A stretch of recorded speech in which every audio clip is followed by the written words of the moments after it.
그다음에 이제 노동법원 설치 관련된 법인데요. 이 법도 제가 발의한 지가 2년이 됐습니다. 2년이 됐는데 관련 상임위가 이제 법사위하고 행안위 두 법안이 그다음에 환노위도 있네요. 세 상임위 걸쳐 있는데 상정은 됐는데 아직 소위에서 논의를 못 하고 있습니다.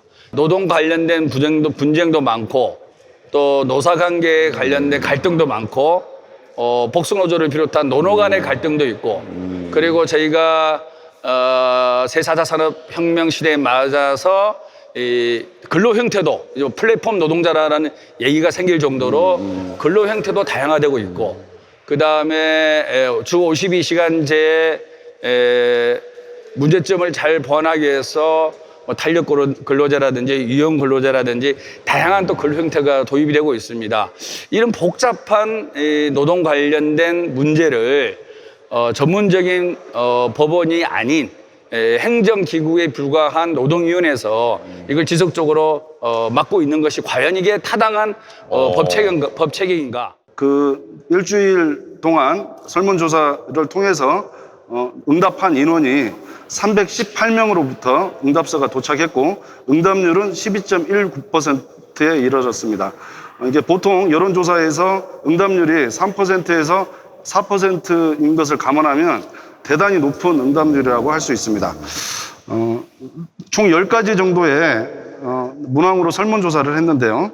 제일 첫 번째, 이번 설문조사에서 가장 큰 구분점은 모든 법관한테 설문조사를 했으나 노동사건 경험이 있는 법관과 노동사건의 경험이 없는 법관을 나눠서 설문조사를 했다는 점입니다.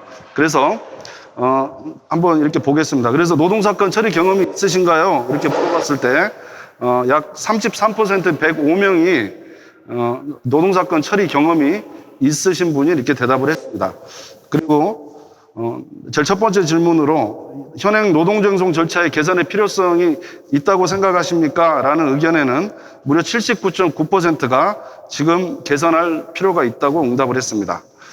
그리고 지금 오늘 이렇게 토론회 개최의 가장 큰 이유인데요. 노동법원 신설의 필요성이 있느냐라는 이게 질문을 법관들이 했을 때 무려 73.6% 그리고 노동사건 경험이 있으신 판사들은 84.8%에 가까운 분들이 노동법원 신설이 필요하다는 의견을 피력하셨습니다. 다음으로 노동법원이 그렇다면 어떤 이유로 신설할 필요가 있겠느냐라는 질문에는 이게 지금 노동사건의 분쟁 해결 구조가 이원화되어 있기 때문에 법원으로 일원화하여 신속하고 효율적 분쟁 해결을 도모할 필요가 있다는 의견이 82.5%로 압도적으로 많았습니다. 노동법원 설치하면 그 불평등한 관계가 해소가 되느냐, 요런 또 이렇게 질문을 할 수가 있지 않습니까? 당연히 해소됩니다.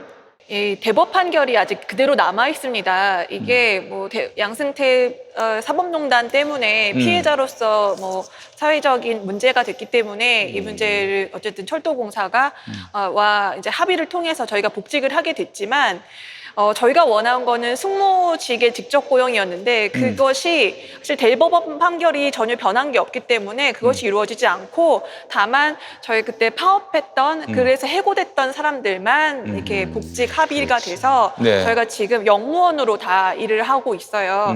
이제 뭐 피해자 뭐 사회적인 문제 해결 차원에서 우리가 너네들을 한테 특혜를 베풀고 시혜를 베푸는 것이다 이런 태도만 유지하고 있지 본인들이 철도공사가 그동안 저질러왔던 이런 행태에 대해서는 사과나 뭐 반성 이런 건 전혀 없었고요. 아직도 부모님들이 떳떳하고 당당하고 그렇다라고 이제 얘기를 하는 것이 사실은 이 노동자들이 얼마나 갑과 을 상황에서 힘없는 사람들이고 이 사람들이 자본을 통해서 얼마나 을들에게 횡포를 부릴 수 있는지에 대해서 좀 더 많이 겪게 되고 그런 부분에 대해서 많이 공감할 수 있는 그런 기회를 주지 않을까. 그런 걸 사실 상대방이 어떤 처지에 있는지 알게 되면 그렇게 섣불리 그런 판결을 내리진 못할 거라고 생각을 하거든요. 이런 상황임에도 불구하고 이미 많은 동지들은 30명이 넘는 동지들이 저 세상으로 가버렸어요. 아이고. 예. 그렇지만 법은 여전히 바뀌지 않고 바로 잡히진 것은 없어요. 이제 이런 상황인데 저는 대단히 이제 노동법원이 우리 국민의 80%가 노동자인데 노동법원 생기는 건 당연한 거지.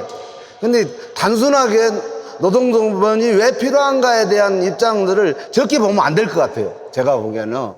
그리고 이것은 박근혜가 거래했던 정치재판이고 그러면 과연 이런 정치재판을 독립적으로 가능할 수 있는 거냐 이런 게 저는 이제 핵심이라고 첫째는 보고 있고요. 두 번째는 그러면 뭐 답을 또 필요하냐 생각을 해보니까 거기에 참석한 회사 측 법률 대리인과 회사 경영진들의 입장과 태도였어요. 그들은 거기서 이야기를 해요. 우리가 이 조정에 적극적으로 안 나서는 이유는 딱 한 가지다. 여기서 우리는 지더라도 대법 가면 반드시 뒤엎는다. 그렇기 때문에 이 재판 결과쯤에는 아무런 걱정을 하지 않는다. 시간은 우리 편이다. 이런 이야기를 대놓고 합니다. 거기서. 그리고 나서 아니나 다를까 그들의 뜻대로 양승태와 거래한 사항도 있지만 결국은 그들의 뜻대로 대형 노펌이 개입해가지고 정치재판을 이끌어내버렸다 이 말입니다. 그 결과에 따라서 많은 노동자들은 절망하고 희망이 없기 때문에 목숨을 던져버렸다 이 말입니다. 이제 이렇게 한 사례가 있고.